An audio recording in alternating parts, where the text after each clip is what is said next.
Hello there and welcome back to another review. Today we're going to be having a look at probably my favourite Sammo Hung movie of all time. It's all probably a toss-up between this and Encounters of the Spooky Kind, but we're going to be having a look at Prodigal Son here. I've got it here on this double pack released by Eureka with Warriors 2. I've got so much to say about this movie, so I will try and get through it as quick as possible. So if I talk too fast, you'll have to forgive me. But Prodigal Son is probably one of, if not my favourite Sammo Hung vehicle. Yuen Biao as well. I just think it's an absolutely amazing film. An absolute classic in every sense of the word, made back in 1981.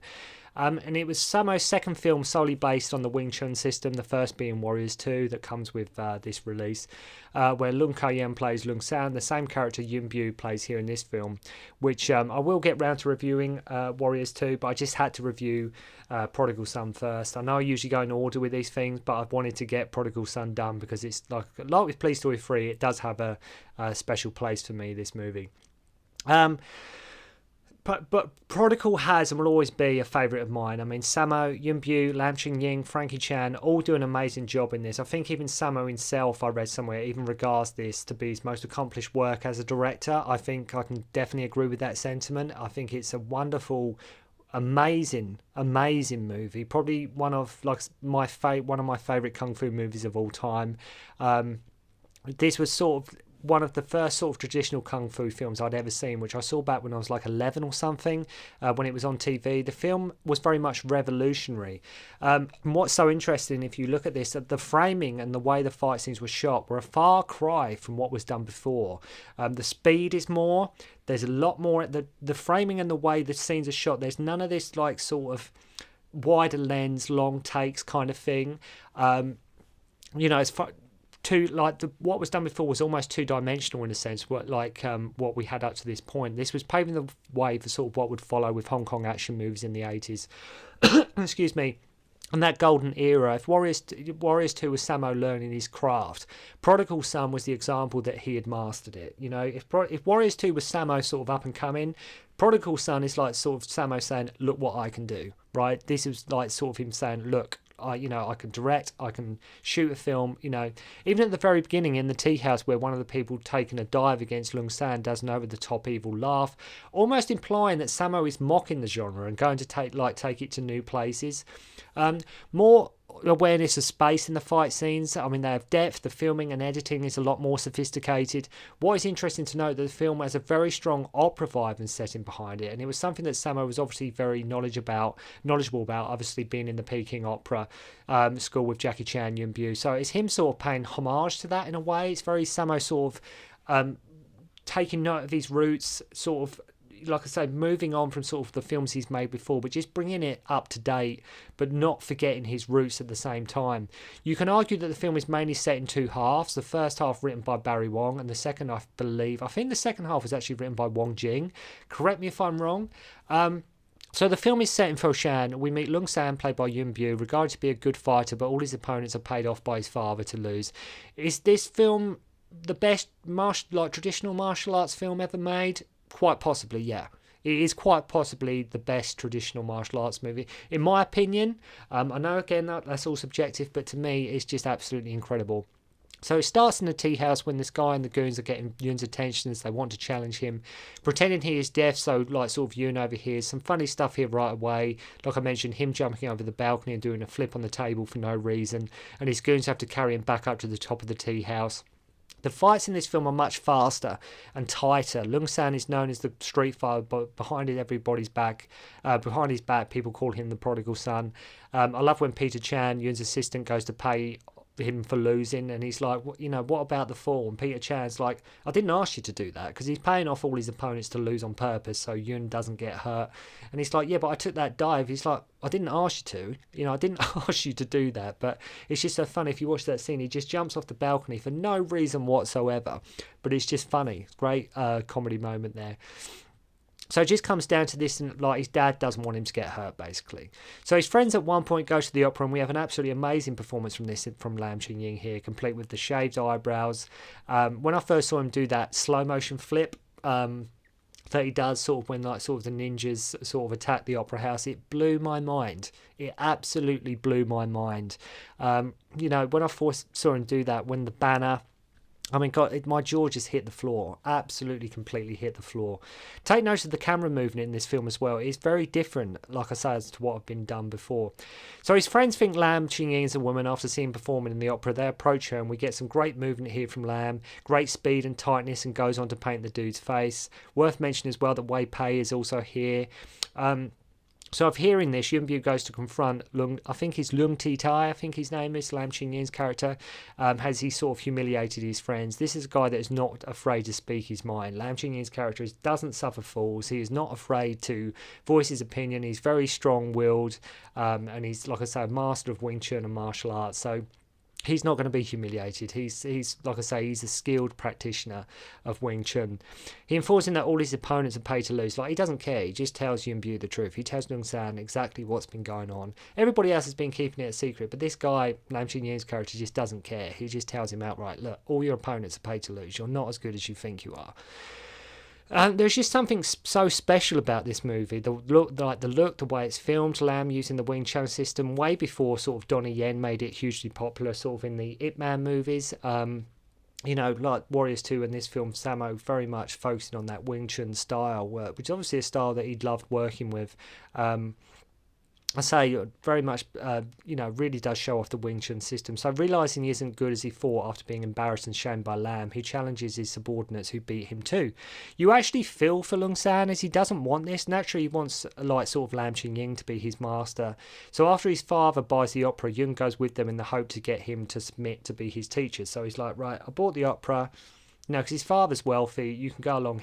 Lam doesn't want to teach him. He doesn't want anything to do with it. So basically, Yuen just follows him in hope that at one point he will be his master and, you know, teach him his skills. So Frankie Chan is the villain here, most well known for being in sort of Outlaw Brothers and doing the soundtracks to a lot of Hong Kong movies. His henchmen played by Chong Fat and Dick Wei. It's the usual regulars that crop up in a lot of my, if I'm reviewing a Sammo Hung movie review, if I'm reviewing a Sammo Hung film, usually Chong Fat and Dick Wei will come up because they're usually always the goons, like the henchmen or the heavies. Love at one point he tells Peter Chan to attack him Yuen Biao tells Peter Chan to sort of attack him at any stage, sort of like a Kato, Peter Sellers sort of Pink Panther film, like, I want you to always test me, catch me unawares. He starts beating him with like this bow staff out of nowhere, and Yuen Biao's like, what are you doing? He just keeps whacking him like crazy. So Wei Pei's character has been up to no good with a lady, and so he flees, and Yuen Biao has to take his place in the opera, a role that means he can't speak. The woman's wife, the guy's wife comes in and thinks Yuen is him, and a fight breaks out. Lam takes care of them. Look at the camera work and atmosphere when James Chen challenges Frankie Chan as well. So I'm going through the film quite quick, so it's not, I'm just, as things come to me, I'm just sort of remembering. But if you look at that scene where James Chen challenges Frankie Chan, look at the lighting and the way that's done. Really take note of that, because it's truly fantastic, and the camera work and the atmosphere, it really does work. James Chen gets both his arms broken, showing what a ruthless guy Frankie Chan is. Lam's character has asthma.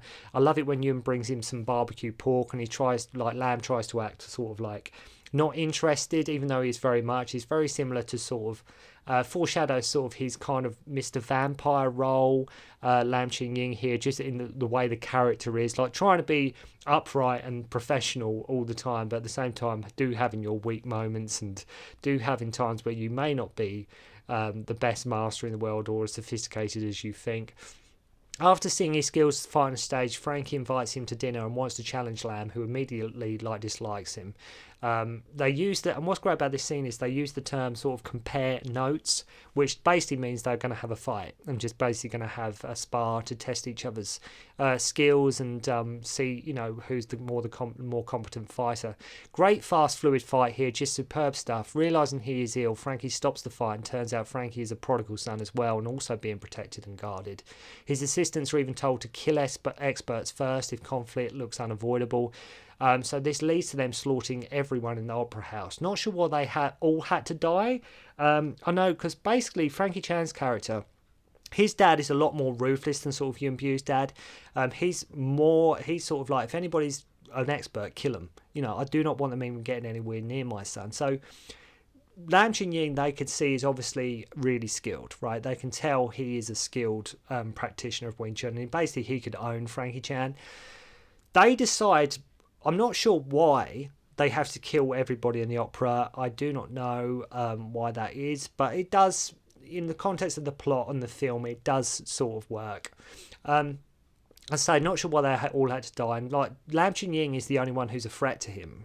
Lam Ching-ying is the only one who's a threat to Frankie Chan. But like I say, for some reason they kill the whole of the opera. Yuen at this point still wanting to be his teacher, and Lam Ching-ying is still ill, as I say, suffering from asthma.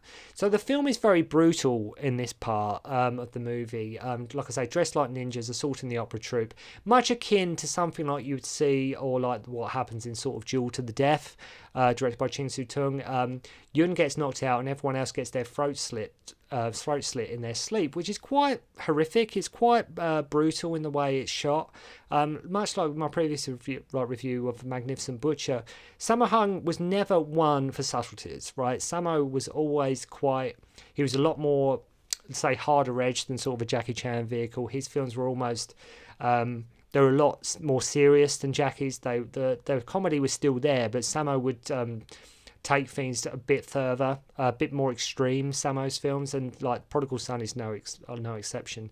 I say very horrific stuff with that almost siren sound playing as they get in their throats slit. Lam, sensing the light reflection in the blade, wakes up and fights back. Yuen comes to and comes to help, and I love the slow-mo shot of him smashing a wooden beam as hard as possible around the back of one of the bad guys' head. Then we had the scene that blew my mind with Lam doing that slow motion flip over the burning banner, and I still could watch that. I mean, he does like a cartwheel and then like a backward somersault flip, and just amazing stuff. Again, pushing more into that stunt work kind of era, sort of 82, Jackie Chan doing Project A the year later. Definitely getting to more, moving away from that traditional quote-unquote kung fu movie that we'd seen time and time again. Here, just pushing things a bit further, shooting it a bit differently, putting different lens on it, different angles, Really, like I say, just insane. Lam finds out it's Frankie's henchman, using fire here. Sammo doing, like I say, more elaborate action set pieces. They both manage to escape, though. Yuen has hurt his arm and Lam just not recovered fully. Now, this is when the film changes gear. This is when they escape the opera house after that assault from sort of the ninjas and sort of Frankie Chan's goons. This is when the film totally shifts gear. There's a tonal shift. It still works. In many ways, I think I prefer the second half of the movie. But it becomes more a comedy film. It becomes more comedy.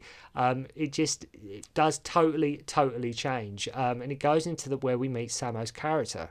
And this is probably just absolutely, I would say Sammo is comic best in the second half of the movie. I think he's absolutely hilarious. I think it lightens the tone of the film. And that's why in many ways because the first half is like somewhat serious. The second half up until the end fight is quite light-hearted. It's more comedy based, which is it's just absolutely amazing. I say Sammo doing an amazing performance. I mean, over the top characters is something Sammo does so well, and Prodigal Son is no exception. The calligraphy sequence with his daughter alone is worth watching the movie for, like him doing all the flips and getting dizzy, holding the brush the wrong way round, even in just this one scene showing how physically talented Sammo is. And I love how he offers the finished art to her, but she doesn't want it, and it has a drawing of like himself on it, which in later, if you look at, as the film goes on, if you look at later shots in the film, it's actually that sort of piece he does that he sort of draws and paints is actually framed and on the wall. If you look at some of the later shots when they're talking, Sammo's actually framed that work that you see. So Lam has returned to the house next door, and his brother's Sammo Hung. Sammo jumping right through the window when he thinks his daughter is in trouble. This guy is so over the top, and it's just so funny. It's just hilarious. Just comedic best here. The dynamic between him and his daughter is great, or like where Yuen has one of his chicken and he makes a feather duster for Sammo out of the feathers. So Lam still won't teach Yuen, and Sammo's like, look, if you won't teach him, then I will, right? Because for some reason, Lam is still holding out.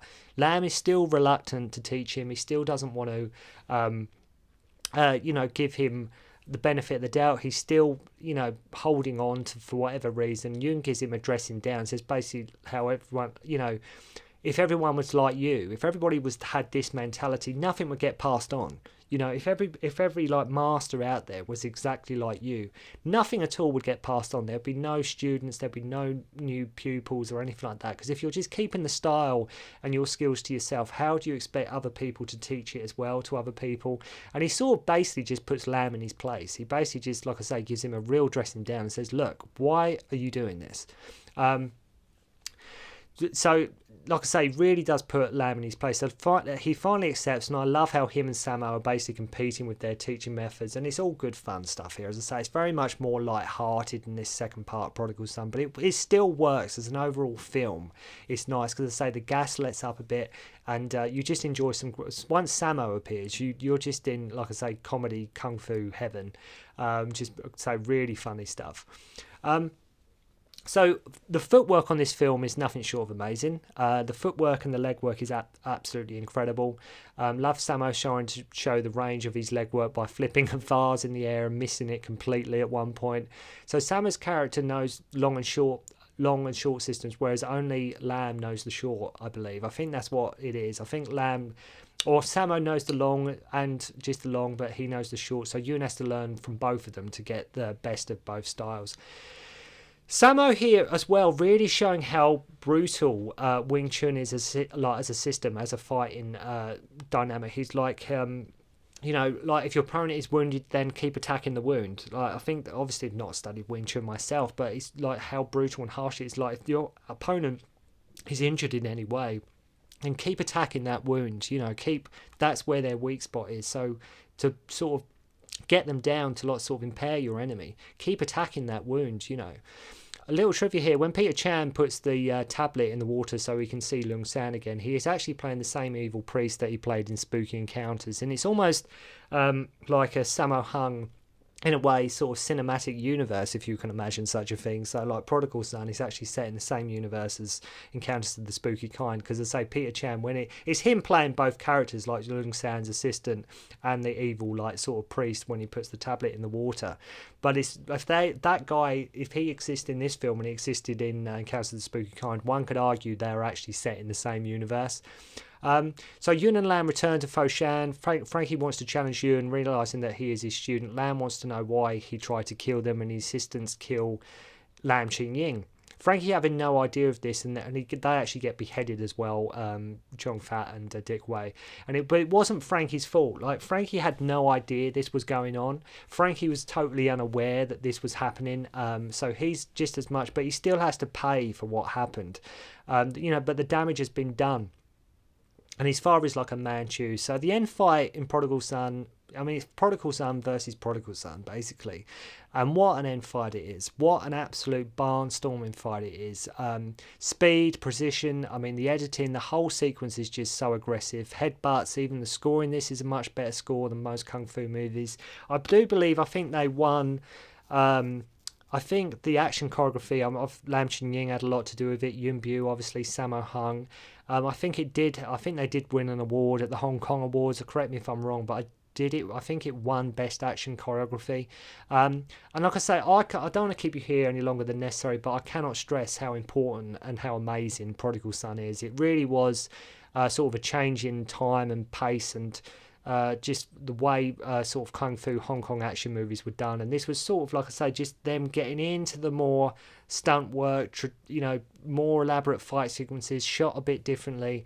Absolutely amazing film. Great cast, great performance from Yuen Biao, some great funny comedy here from Sammo. Lam Ching-ying as reliable as ever. So if you've never seen Prodigal Son, as you can probably guess, my advice is to definitely go and check it out. Thank you very much indeed for watching, and I'll see you again soon.